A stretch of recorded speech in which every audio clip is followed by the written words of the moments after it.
기원전 3000년 전 중국 묘저구 이기 유적용산 문화층과 세계 건축사에서의 보편성 특수성 I 서론한 유적지 안에 담긴 두 문화 이야기. 문명의 분기점으로서의 묘저구 유적. 중국 허난성 거난성에 위치한 묘저구며 어디거 유적은 중국 지석기 시대사의 거대한 전원을 그 지층 속에 고스란히 담고 있는 문명의 분기점이다. 이 유적의 층위는 하나의 장소에서 일어난 심대한 문화적 단절과 재편을 명확하게 보여준다. 하층인 묘저구 일기 기원전 약 4000년 3300년은 화려하고 역동적인 채도 세타오로 대표된 양사오. 문화 양샤오원 화가 그 절정에 달했던 시기의 증거를 간직하고 있다.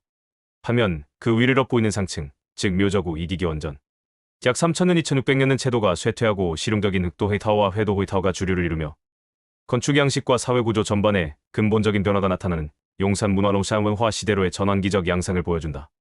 본연구는 바로 이 묘저구 이기 문화층의 건축에 초점을 맞추어 그것이 어떻게 세계 건축사의 보편적 흐름과 동아시아의 특수성을 동시에 구현한 일을 심층적으로 분석하고자 한다. 묘저구 유적은 단순한 과도기 유적이 아니다. 그것은 하나의 패러다임이 저물고 새로운 패러다임이 탄생한 과정을 압축적으로 보여주는 고고학적 축소판이다. 양사오 문화묘저구 일기가 문화적 확장과 비교적 안정된 시기를 구가했음을 그 개방적인 취락 구조와 예술적으로 자신감 넘치는 태도를 통해 암시한다면 용산 문화묘저구 이기는 방어 시설의 등장과 폭력의 흔적 그리고 실용적 토기의 보편화에서 드러나듯 경쟁과 갈등 그리고 사회적 통합이 새로운 시대적 과제로 부상했음을 보여준다. 따라서 한 유적지 내에서 관찰된 건축 양식이 벼보다 개방적인 구조에서 방어적인 구조로 지상식 방영방식 주거에서 반지하식 원형견식 주거로는 하나의 사회가 팽창과 자신감의 시대에서 경쟁과 통합의 시대로 이동하는 심대한 사회 변동을 기록한 가장 견고한 증거입니다. 건축은 이 거대한 전원의 가장 정직한 기울인 셈이다. 하이하이. 보편적 용광로 신석기 후기의 위기와 수렴적 건축 해법. 세계적 현상 사회 복잡성과 갈등에 대해도 기원전 3000년기는 전 세계적으로 인류 사회가 하나의 임계점을 넘어선 시기였다.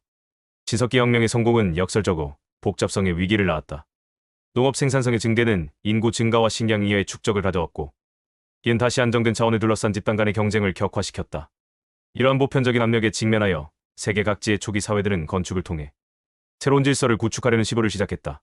수렴적 해법 인류세 도시로서의 성과학 취라. 이러한 위기에 대한 가장 보편적인 건축적 대응은 바로 방어 시설의 등장이었다. 특히 공동체 전체를 둘러싸는 성벽의 출현은 사회 조직 방식의 근본적인 변화를 의미한다. 그 가장 이른 원형은 기원전 8000년경 레반트 지역에 등장한 예리코 제리코 유적에서 찾을 수 있다. 예리코의 주민들은 자신들의 정주지를 거대한 돌 성벽과 높이 8.5m에 달하는 견고한 석조탑으로 둘러쌌다. 이 기념비적인 건축물은 외부의 침략이나 자연재해로부터 공동체를 보호하는 물리적 기능과 더불어 내부 우리와 외부 그들을 명확히 구분함으로써 공동체의 정체성을 규정하는 강력한 상징적 장치였다. 성벽의 축조는 인류 사회의 인지적 측면에서 하나의 거대한 도약을 의미한다. 그것은 우리와 그들이란 이분법적 세계관을 물리적 현실 속에 각인시킨 최초의 행위였다. 농업잉여라는 고정된 자산이 생겨나서 이를 지키기 위한 집단적 방어의 필요성이 대두되었다. 성벽을 세우는 공동의 프로젝트는 강력한 리더십과 노동력의 조직화를 요구했으며 이 과정 자체가 사회적 위기를 강화하는 촉매제로 작용했다. 즉, 성벽은 갈등의 결과물이자 동시에 더 복잡한 사회 조직을 탄생시키는 원동력이었던 것이야. 이러한 요세보시 모델은 이후 메소포타미아의 성벽 도시들에서 독립적으로 재발견된 등 사회적 갈등에 대한 인류의 보편적인 건축적 해법이었음을 보여준다. 수렴적 해법 이 사회 계층화를 위한 건축. 방어시설의 등장과 함께 건축은 새롭게 형성되는 사회적 위계를 물리적으로 구현하고 강화하는 도구로 기능하기 시작했다. 긴 무덤의 규모와 부장품의 차이, 지배층을 위한 더 크고 정교한 주거 공간의 출현, 그리고 대규모 노동력을 동원하고 통제하는 능력을 과시하는 기념비적, 공공건축물의 건설 등 다양한 형태로 나타난다.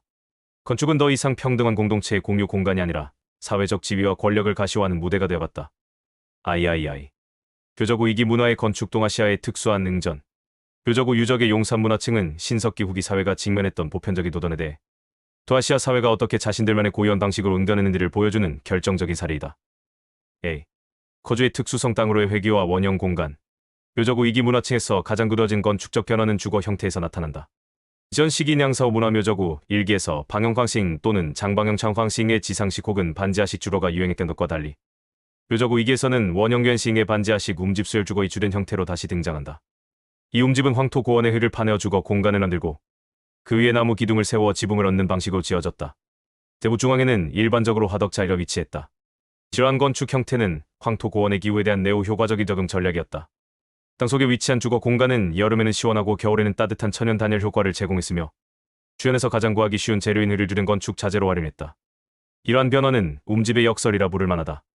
서아시아 건축사에서 사각형 혁명이 공간의 분할, 확장, 사유, 재산 개념의 발생과 연결된 인지적 사회적 진보의 상징으로 여겨진 것과 대조적으로 묘저구에서는 방향에서 원형으로 지상에서 지하로 회귀하는 듯한 현상이 나타나기 때문이다. 그러나 이는 결코 기술적 퇴보가 아니었다. 오히려 이는 변화된 사회 환경에 대한 고도로 합리적인 전략적 선택이었다. 사회적 안정과 성장을 구가하던 양사호 시대에는 확장이 용이한 방향주로가 선호되었을 수 있다. 하지만 갈등과 경쟁이 심화된 용산 시대에는 건축의 우선순위가 확장에서 방어와 자원 효율성으로 전환되었다. 반지하식 움집은 지상식 건물보다 본질적으로 방어에 유리하며 단열 효과가 뛰어나 연료 소모를 줄일 수 있고 그를 주된 덕체로 사용함으로써 귀중한 목재를 지붕 구조나 방어, 철목체 건설에 집중적으로 사용할 수 있게 해준다. 따라서 움집으로의 회귀는 불안정한 시대의 생존과 안보를 최우선으로 고려한 매우 정교한 적응의 결과였으며 이는 서아시아와는 다른 동아시아 고유의 발전 경로를 보여주는 중요한 증거이다. B. 갈등의 보편적 언어, 판축에는 지역 강원 방어 시설의 구축. 묘저구 이기 문화가 직면했던 사회적 갈등의 증거는 취락을 둘러싼 방어 시설에서 명확히 드러난다. 기시기 취락들은 대규모 환호하하어 마을 주위를 두른 도랑으로 둘러싸여 있었으며 일부 유적에서는 판축 안으로 기법을 만든 토성 도청이 나타나기 시작한다. 판축, 즉 항투 공법은 동아시아 고대 건축을 대표하는 핵심 기술이다. 이 기술은 나무판으로 만든 거푸집판 안에 흙을 여러 겹으로 얇게 부어넣고 저국공예와 같은 도구로 단단하게 다져 쌓아 올리는 방식이다. 이 과정을 반복하면 매우 밀도가 높고 내구성이 강한 마치 인공 암석과 같은 거대한 흙벽을 만들 수 있다. 이는 서아시아의 진흙벽돌이나 유럽의 석조 기술과는 근본적으로 다른 흙이라는 재료의 특성을 극대화한 독창적인 공법이다. 이러한 대규모 방어 시설의 존재는 당시 사회가 상당한 수준의 노동력을 조직하고 돈할 수 있는 리더십을 갖추고 있었음을 의미한다. 판축 기술은 단순한 건축 공법을 넘어 그 자체가 하나의 사회적 통합 기술이었다. 벽돌 쌓기와 달리 거대한 판축 성벽을 쌓기 위해서는 수많은 인력이 동시에 협력하여 흙을 나르고 거푸집을 설치하고 구형에 맞춰 흙을 다지는 집단적이고 율동적인 노동이 필수적이다. 따라서 성벽을 건설한 과정 자체가 공동체의 결속력을 가지고 그것을 조직하는 지도자의 권위를 강화하며 참여자들 사이에 우리라는 집단적 정체성을 형성하는 강력한 사회적 기제였을 것이다. 즉, 기술과 사회 구조가 서로를 강화하는 상호작용 속에서 판축이라는 건축 기술은 용산 시대의 새로운 사회 질서를 구축하는 핵심적인 역할을 수행했다. C. 새로운 질서의 청사진 취락 구조와 사회 계층화. 묘저구 이기 문화의 취락은 환호로 둘러싸인 내부 공간이 거주, 작업, 배장구역 등으로 기능적으로 분화된 계획된 공동체의 모습을 보여준다. 이러한 공간 구성의 변화는 사회 구조의 변화와 밀접하게 연관되어 있다.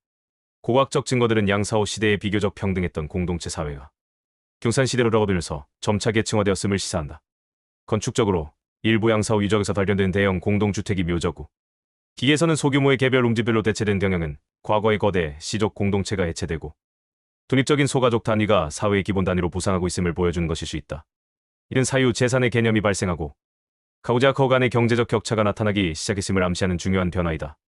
이러한 사회적 분화는 이후 용산 문화 후기의 타우시타우스 유적에서 지배층과 피지배층의 거주 구역이 거대한 판축, 성벽으로 완전히 분리된 극단적인 형태로 발전하게 된다. 묘저구 2기의 건축은 바로 이 거대한 사회 변혁의 서막을 알리는 건축적 증거의 셈이다. IV 비교 종합 세계 건축 서사 속의 묘저구 유적 A. 성곽 도시로 가는 수렴적 경로. 묘저구 2기 취락을 예리코의 요새 도시 원형과 비교하면 세계 건축사의 보편성과 특수성이 명확하게 드러난다. 기행의 보편성 두 유적 모두 외부의 위협에 대응하여 공동체를 보호하고 전을 지키기 위해 기념비적인 방어 시설을 축조했다. 긴 농업 정착 이후 사회가 복잡해지면서 나타나는 갈등의 증가는 보편적인 압력에 대한 수렴적 해법이었다.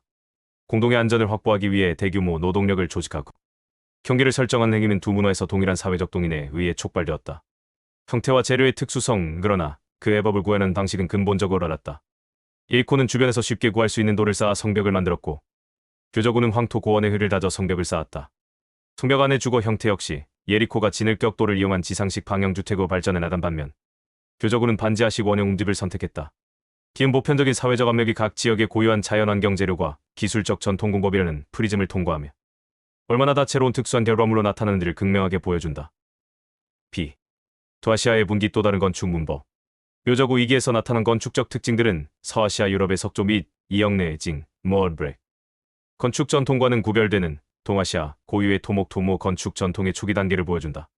그를 다지는 판축 기술과 땅을 파고 들어가는 움집은 이후 수천 년간 중국과 한반도 건축의 중요한 DNA로 자리 잡는다. 특히 묘저구 2기는 용산 문화 전체의 발전 과정 속에서 이해해야 한다. 묘저구 2기에서 시작된 판축 성곽과 사회 계층화의 징은 구기 경산 문화의 중심지인 타오시 유적기 원전 약 2300년 1900년에서 극적으로 발전한다. 타오시에서는 거대한 이중 판축 성벽이 왕족과 귀족이 거주하는 궁전 구역과 일원 거주 구역을 명확히 분리했으며 심지어 태양의 움직임을 관측하여 역법을 제정하는 데 사용된 정교한 전문 관측계까지 판축으로 건설되었다. 긴 묘적 위기에서 나타난 건축 원리가 이후 어떻게 고도로 복잡한 초기 국가 단계의 도시 및 권력 건축으로 진화했는지를 보여준다. 즉, 묘적 위기의 건축은 서아시아의 도시국가 모델과는 다른 동아시아 고유의 국가 형성 및 도시화 과정의 건축적 초석이었던 것이다. 이 표는 본 연구의 핵심 논지를 시각적으로 증명한다. 방어시설 항목은 사회적 압력에 대응하여 방어체계를 구축하려는 보편적 경향을 보여준다. 제2코어 묘적 위기, 타오신 모두 명확한 경계 방어시설에 막대한 노동력을 투자했다. 화면, 주거 형태와 주요 재료 항목은 그 해법의 심대한 특수성을 드러낸다. 서아시아는 진흙벽돌과 방형 평면이란 건축 어휘를 발전시킨 반면 도아시아는 판축과 움집이라는 전혀 다른 어휘 체계를 구축했다. 차르이크는 또 다른 대안적 모델을 제시한다. 긴 사회가 직면한 질문 어떻게 안전하게 함께 살 것인가?은 보편적이었지만 그들이 건축으로 써내려간 답변은 지극히 지역적이었음을 명확히 보여준다. V. 결혼 보편적 질문에 대한 특수한 답변. 중국 묘적 후 유적 용산문화층의 건축은 신석기 시대 후에는 인류사의 거대한 전환기에 한 사회가 직면했던 보편적인 도전 사회 계층화, 자원, 경쟁, 집단 간갈 등을 고스란히 증언한다. 대규모 방어시설의 등장은 세계 각지에서 유사한 위협에 직면했던 사회들이 독립적으로 도달한 수렴 진화의 명백한 사례이다. 그러나 이 연구가 궁극적으로 강조하는 것은 그 보편성 속에 담긴 특수성의 심대한 중요성이다. 판지아식 움집의 선택과 판축 기술의 발전은 결코 이입해진 것이 아니었다. 그것은 동아시아의 자연환경과 기술적 전통 속에서 탄생한 창의적이고 합리적인 그리고 지극히 맥락적인 해법이었다. 선택은 이후 수천 년간 이어질 동아시아 건축을 근본적으로 다른 길로 이끌었다. 그것은 다른 재료 논리 쌓기 대다지기, 다른 공간 개념, 그리고 다른 주거환경 관계를 우선시하는 경로였다. 따라서 묘적 후 유적은 우리에게 보편적 이야기의 중국판을 보여주는 데 그치지 않는다. 그것은 건축의 발전엔 단 하나의 보편적인 이야기가 존재하지 않으며 오히려 수많은 평행적 역사가 존재함을 알려준다. 묘적 후 건축가들의 영속적인 유산은 문명을 이뤄낸 압력은 보편적일지라도 인류의 창조적 천재성은 그에 대응하여 우리 세계를 구축하는 다양하고 특수한 방식을 속에 존재한다는 사실을 증명한 데 있다. 이리코의 돌과 묘적 후에 다진 늙은 인간의 투쟁과 창의력 같은 이야기를 들려주지만 그들은 지극히 아름답고 서로 다른 언어로 말하고 있는 것이다.